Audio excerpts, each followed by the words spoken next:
Why RBI main target is headline CPI inflation control if it's unable to control food and fuel inflation prices? The answer is RBI is not expected to control every part of headline inflation directly. It is expected to keep overall headline inflation near 4% using the tools it has. Let me explain with a story. Imagine a school.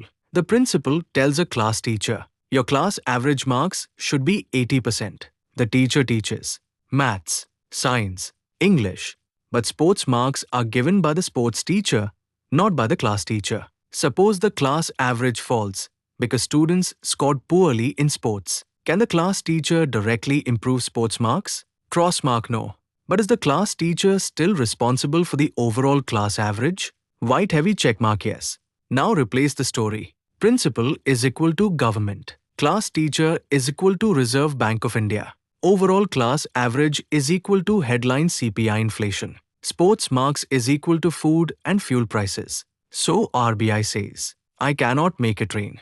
I cannot produce more onions. I cannot reduce global crude oil prices.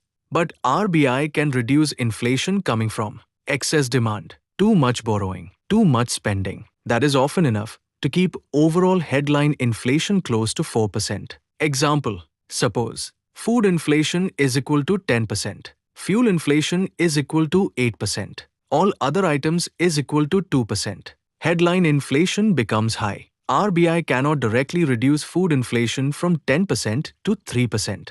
But RBI can prevent rent from rising, car prices from rising, furniture prices from rising, electronics prices from rising. As a result, overall headline inflation falls over time. Why doesn't India target core inflation instead? Because people do not live without food or fuel. Imagine a poor family. Every month they spend on rice, vegetables, cooking gas, petrol. If food prices double, should RBI say, we don't count food? Inflation is under control. Cross mark no. People would suffer badly. Therefore, the government tells RBI, your official target must be the inflation that people actually experience. That is headline CPI inflation. The easiest sentence to remember. Headline inflation is RBI's destination. Core inflation is RBI's map. Destination, target keep headline CPI around 4%. Map, guide look at core inflation to decide whether changing interest rates will help. This is why RBI targets headline inflation but uses core inflation as an important guide when deciding repo rates.